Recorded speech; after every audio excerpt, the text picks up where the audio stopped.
সংস্কার ছাড়া নির্বাচন করবেন? হবে না। বিচার দৃশ্যত না করে নির্বাচন করবেন? মানুষ মানবে না। লক্ষ লক্ষ মানুষের রাজপথ ঘেরাও করে রাখবে। লক্ষ লক্ষ মানুষ ম্যানেজড ইলেকশন, পরিকল্পিত ইলেকশন, সেই ইলেকশন কেন্দ্রে ব্যালট বাক্স যাইতে দিবে না। আবার ভোট ডাকাতের নির্বাচন। সেই দিন, যেদিন ভোট ডাকাতের নির্বাচন হবে, সেই দিন, সেই মুহূর্ত থেকে আবার রাজপথে আন্দোলন হবে। যারা ফেয়ার নির্বাচনের জন্য সকলের পার্টিসিপেটরি এই পিআর সিস্টেমকে বাধাগ্রস্ত করছে, এরা মূলত সেই অতীতের কেন্দ্র দখল, ভোট জালিয়াতি, সেটারই পরিকল্পনা করছে বলে আমরা সন্দেহ করি। নির্বাচন যদি সুষ্ঠু না হয়, সঠিক না হয়, বাংলাদেশ এক মহা বিপর্যয়ের দিকে চলে যাবে। সুতরাং ইলেকশন কমিশনকে বলবো, পিআর পদ্ধতিকে সামনে রেখে নির্বাচনের রোডম্যাপ ঠিক করেন। আজকে একটা রোডম্যাপ আসছে ইলেকশন কমিশনের পক্ষ থেকে। তারা অবশ্যই রোডম্যাপ দিতে পারে, কিন্তু দুটো বিষয় তাদেরকে পরিষ্কার থাকতে হবে। এক হচ্ছে নির্বাচন কোন পদ্ধতিতে হবে। দুইটা দাবি আসছে। একটা হচ্ছে ট্র্যাডিশনাল, আগে যাওয়া হয়েছে, যেখানে ভোট ডাকাতি হয়, দিনের ভোট রাতে হয়, বাক্স পুকুরে পড়ে যায়, হেলিকপ্টার দিয়ে বাক্স নিয়ে চলে যায়। এটাই তো বাংলাদেশের রাজনীতির ইলেকশনের ইতিহাস। কি বলেন? 54 বছরের নির্বাচনের ইতিহাসে একটি নির্বাচনও সুষ্ঠু হয়নি সম্পূর্ণভাবে। কিছুটা পার্সেন্টেজ আমরা গ্রহণ করেছি। তাহলে আমরা কেন পিআর নতুন পদ্ধতি বলছি? প্রপোর্শনেট রিপ্রেজেন্টেশন, আনুপাতিক প্রতিনিধিত্ব। এটা খুব সোজা, এটা খুব সোজা। যারা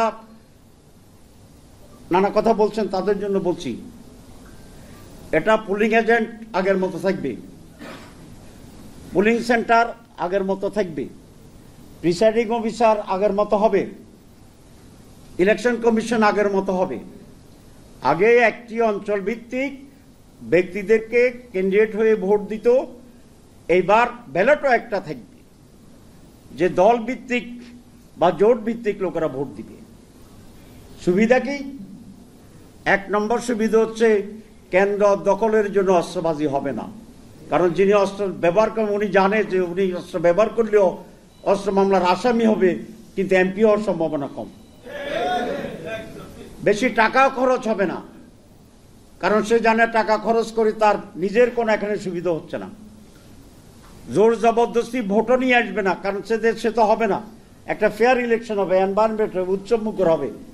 তো যারা এবং সমস্ত ভোটের মূল্য হবে, আপনি 48% পাইছেন, এটা যোগ হবে, আরেকজন 52% পাইছে, এটাও যোগ হবে। সারা দেশের মানুষ একটি দলকে কত লোকে চায় এটার বুঝেই সেই প্রপোর্শনে পার্লামেন্টে সংখ্যা নির্ধারণ হবে। এটা আপনারা বুঝছেন না বুঝছেন নাই? বুঝছেন আপনারা? তো যারা এই জিনিসটা বুঝে না, তারা রাষ্ট্র ক্ষমতা চালাবের মতো বিজ্ঞতা কি তাদের থাকবে? এবং সেই কারণেই তো বাংলাদেশ 54 বছরে বারবার ধাক্কা খাইতেছে। তাইলে নিয়ত ভিন্ন, নিয়ত ভিন্ন। মুখ মে শেখ ফরিদ, বগল মে কুছ কালা হয়। ঠিকই বলছেন আপনি, কিছু কালা। তাহলে বাংলাদেশে কি আবার সেই আওয়ামী জাহিলিয়াতের দিকে আমরা যেতে চাই?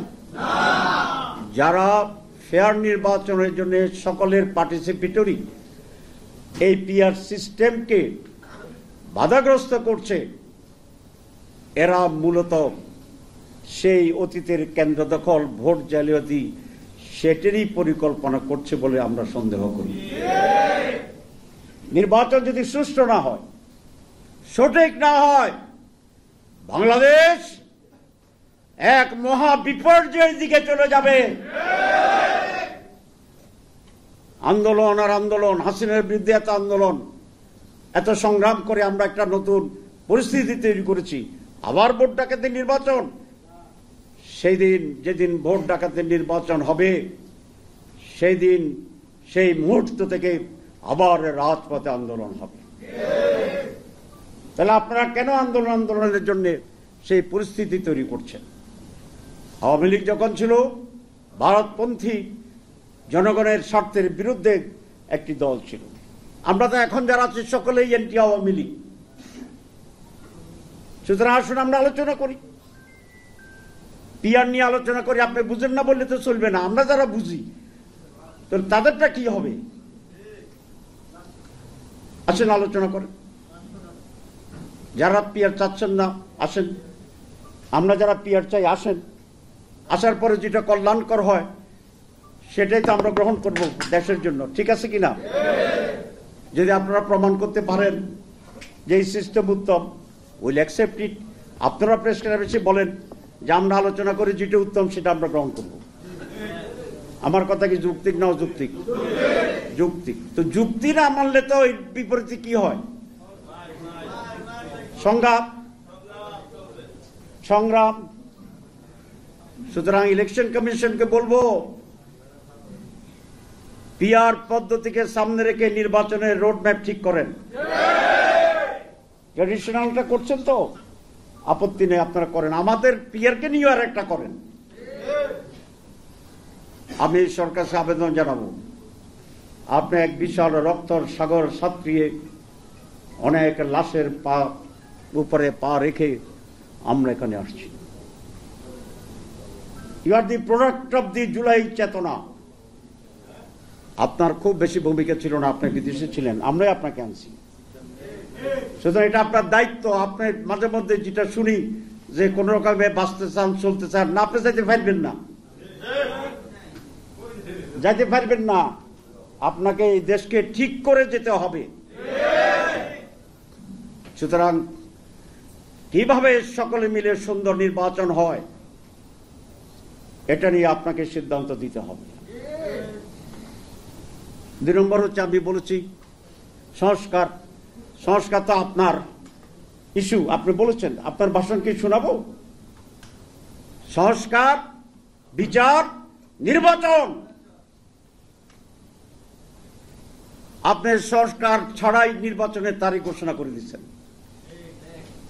জুলাইতে আমাদের কোনো আপত্তি নেই, জানুয়ারিতে তো আপত্তি নেই, ডিসেম্বরও আমাদের আপত্তি ছিল না। কিন্তু এই সমস্ত বিষয়গুলো শেষ করেই তো নির্বাচনের তারিখ দিতে হবে। তাহলে সংস্কার কোথায় গেল আপনার? সংস্কার ছাড়া নির্বাচন করবেন? হবে না। বিচার দৃশ্যত না করে নির্বাচন করবেন, মানুষ মানবে না। আমি সেই জন্য আর সময় ক্ষেপণ না করে জাতিকে অনিশ্চিতের দিকে ঠেলে না দিয়ে একটা সুস্পষ্ট সিদ্ধান্ত গ্রহণ করার জন্য প্রধান উপদেষ্টাকেও অনতিবিলম্বে ডায়লগ শুরু করার আহ্বান জানাচ্ছি। লক্ষ লক্ষ মানুষের রাজপথ ঘেরাও করে রাখবে, লক্ষ লক্ষ মানুষ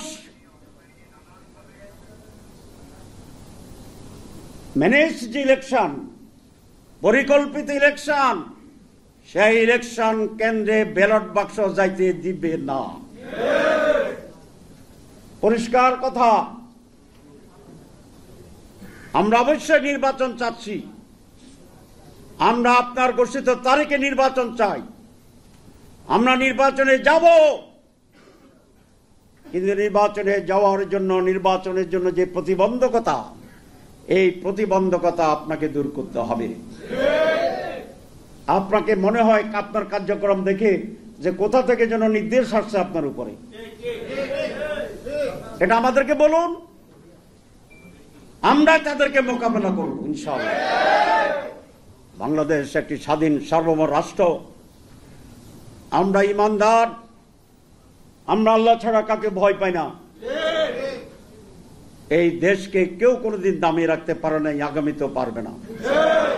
কিন্তু আপনি চান যে পথে, সে পথে আরো রক্তের প্রয়োজন হবে। এটা আমরা চাই না আপনার কাছ থেকে। আর যেন মানুষকে রক্ত দিতে না হয়, আর যেন আমাদেরকে আর কোনো ধরনের রাজপথের সময় ব্যয় করতে না হয়। এটা এখনো সম্ভব। যারা উস্কাচ্ছেন, যারা ভিন্ন পরিস্থিতি তৈরি করছেন, ভিতরে ভিতরে কিছু করছেন, সময় হলে বুঝবেন কোনো লাভ হবে না।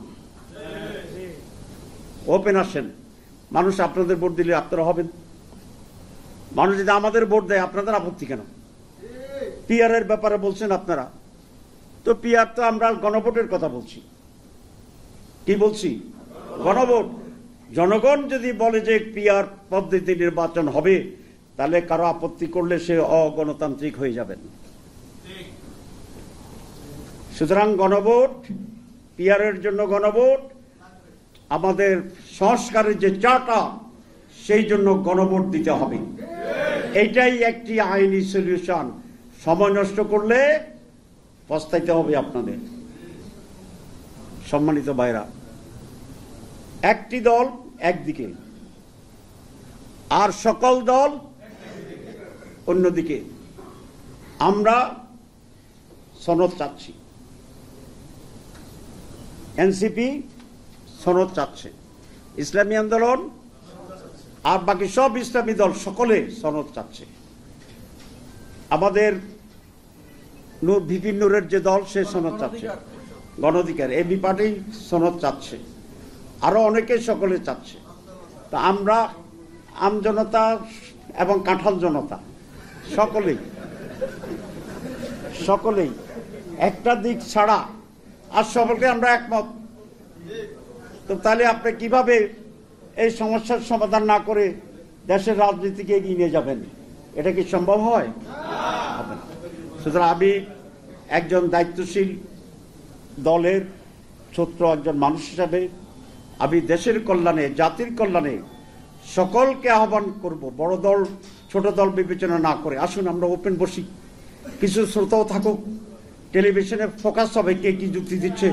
হওয়ার পরে আমরা আন্তরিকভাবে বসে একটা সিদ্ধান্ত গ্রহণ করব এবং সকলে মিলে আমরা নির্ধারিত সময়ে যাতে স্বতঃস্ফূর্তভাবে নির্বাচনে যেতে পারি, আমরা সেই ব্যবস্থা গ্রহণ করব। অনেকের মাথায় মনে করছেন যে একটা চলে গেছে, না, 2 মাস আগে জামাত ইসলামী ছিল 32% আর বিএনপি ছিল 42%। কত পার্সেন্ট ডিফারেন্স? 10%। আর 15 দিন আগে ব্রাক ইউনিভার্সিটি থেকে একটা সার্ভে হয়েছে। ব্রাকও আমাদের পক্ষে শক্তি না, সানেম যেটা এটা আমাদের ফাইলে 2 পয়েন্ট কমাই দেয়, তবে আমি বিশ্বাস করলাম। আর ব্রাকের সার্ভে হয়েছে তারা 12%, আমরা 10.5%। কত ডিফারেন্স? 1.5%। এটা যদি ডবল করেন তাহলে 3%। এটা 50-র উপরে করছে। তাহলে আগে ছিল 10% গ্যাপ, এখন হচ্ছে কয় পার্সেন্ট গ্যাপ? 3, এখন 3% গ্যাপ, আগে 10 ছিল। তো গ্যাপ কমে না বাড়ে? কমে। মানুষ তো বলে যে সময় যত যাইবে তত, সময় যত যাবে গ্যাপ আরো বাড়বে, এরকম আর কি। আগে এটা ছিল, এটা উঠে এটা নামের, এটা উঠে এটা নামের।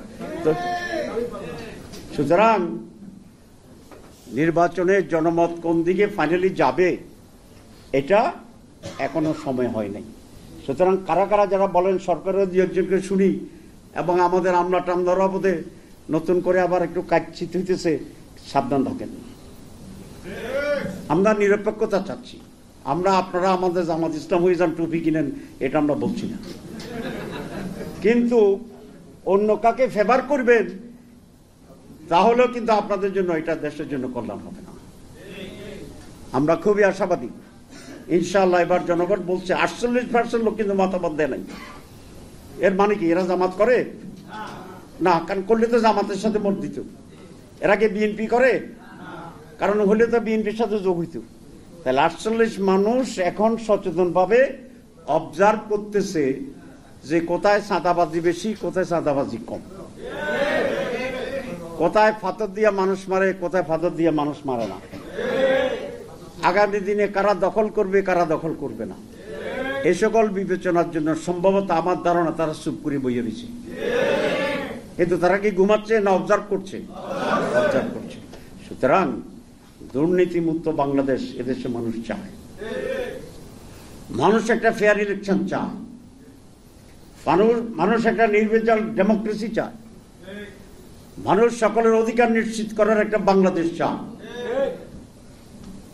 ইনশাআল্লাহ মানুষের এই সঠিক সিদ্ধান্তের মাধ্যমে একটি দেশপ্রেমিক, একটি সৎ, আদর্শিক, দুর্নীতিমুক্ত বাংলাদেশ গড়ার কারিগরদেরকেই এদেশের মানুষ আগামী সুষ্ঠু নির্বাচনে তাদের রায় প্রদান করবে বলে এই জনগণের প্রতি আমরা দৃঢ় আস্থা পোষণ করি।